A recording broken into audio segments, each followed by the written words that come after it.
Good morning, it's Gina. I am on VLCD 5 and I did go ahead and get a new scale. I got it last night and I had read some posts after the fact recommending some other scales, so sorry about that. I didn't get to see those first, but I did want to go ahead and get one, and so I picked up a health-o-meter, and it seems to be pretty good. It does the body fat, and it can store your weight and let you know the next day if you've had a loss or whatever. So, I mean, it seemed to be a good enough scale, and it does measure in 0.2 increments. So, of course, I figured that whenever you get another scale, that one of them is going to be a little different than the other, and I knew that the new one would, of course, weigh me heavier, and of course it did. So, whatever. What I did, though, was this morning I weighed on both scales so that I would know what my weight loss was and from the old one, and then start with the weight on the new one. And so if I lose anything based on what the new one says I am as of today, then I'll just go from there. So anyway, I had a 0.5 pound release, so that takes me to a total of 7.5 for the first 5 days. So that's really good. I'm very happy about that. And but the other scale said that I was, I think 3.5, I wrote it down at home, but 3.5 pounds heavier than what the old scale said. So I'm back up to 206, and it was 206 gosh, I'm trying to remember, 206.8, I believe. And the my other scale said 203. So it was like 3 pounds and 0.8 of a pound, I guess. That's how they measure it, difference. So anyway, I'm just going to start with the new scale now and start with that weight of 206.8 to measure whether or not I go down. So, excuse me. So that's that. And I'm fine with that. It gives me a little bit, I think, more accuracy, and you know, that's fine. I knew that would probably be the case, but I do think it'll be more accurate. I got off and on both scales twice this morning just to make sure, and they both stayed consistent with what they were saying. But you know, it's still a loss. I started out at 210.5 on my old scale, and now that scale says 203 even.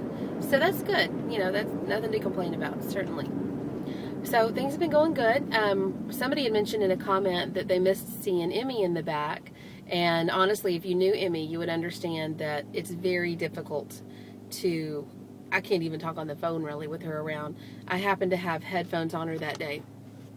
And so she was actually fairly good and somewhat quiet. But I had these pictures in the car actually, because I had ordered them and forgot I had them in the car.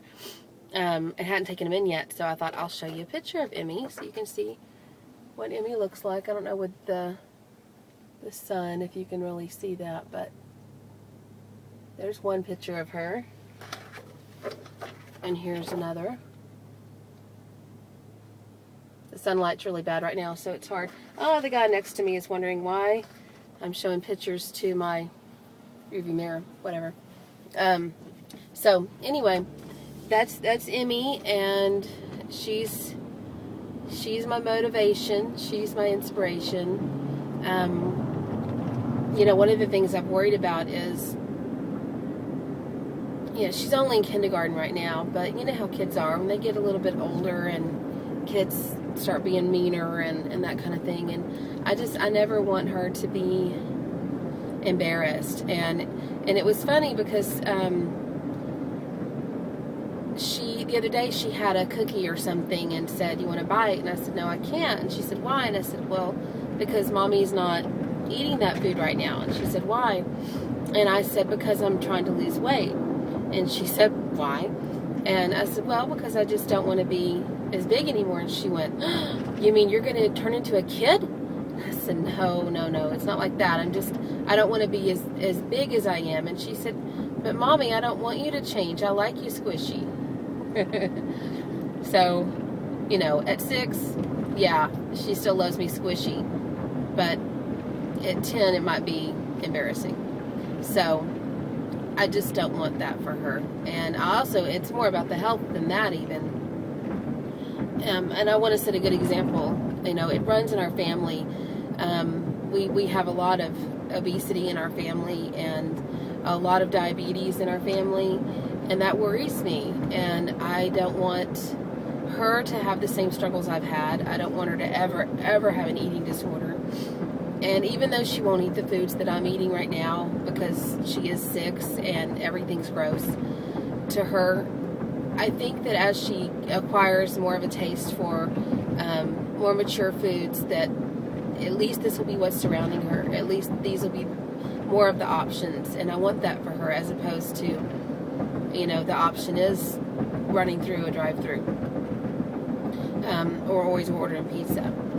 So I want her to have the ability to have those foods, but also that those are like special occasion foods. Those are things that are every now and then, and the regular consistent foods are the ones that are more similar to what's on the plan. You know, it may not be as stringent as what's on the plan, but at least it would be like, you know, fish and chicken and salads and ways to go around oil and to go around just those little things, I think, count and add up to a lot of saved caloric intake.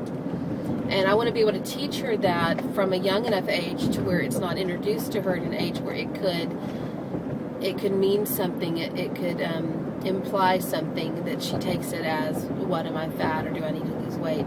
And I never want her to have a weight problem. She's always been bigger for her age, as far as she's always been taller and heavier than most kids her age. Plus, she's a July 31st birthday, so I waited to start her in kindergarten until she was 6. So she'll be 6 all year, as opposed to 5 turning 6. And I firmly believe that's the right decision. But she's also, you know, a taller child in the class and a heavier child in the class. I don't believe that she's heavy, but she's heavier than the other kids just because she's bigger, she's taller. I don't know where she gets that. I'm 5'4", and I think I'd said earlier that I used a donor, and he's 5'10".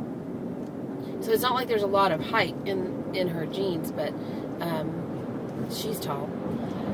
So, you know, and it's interesting. I mean, being a single mom and having her that way, it's interesting because I've met online and one in person a lot of her siblings. Through the donor sibling registry, I found a lot of families that used the same donor, and we connected via a group, and now a lot of us are on Facebook together, so I get to see pictures of a ton of her siblings. And she's actually met one. One's from Canada, and she came down to visit with her mom in July, and that was really cool. She knew. We did call her after a day and a half, 2 days. We told her that this was her sister, and she understands that she has siblings online. She doesn't understand all the details of that, but again, I don't want that to be a sit-down conversation one day. I want it to be kind of like a child that's adopted, that's just always known. She's just always known. She had siblings out there in different countries and different places, and over time, it will become more clear as to why that is, how that came about, and that she was, and they were so wanted, so wanted that, you know, we did whatever it took to have these children, and so it was a great experience, and I'm so blessed and so fortunate to have her. So anyway, I'm at work, and that's about it. So thank you for all of your comments and your support, and I'll just keep on keeping on, and hopefully I won't have to pee in a bush today. All right, thanks. Bye.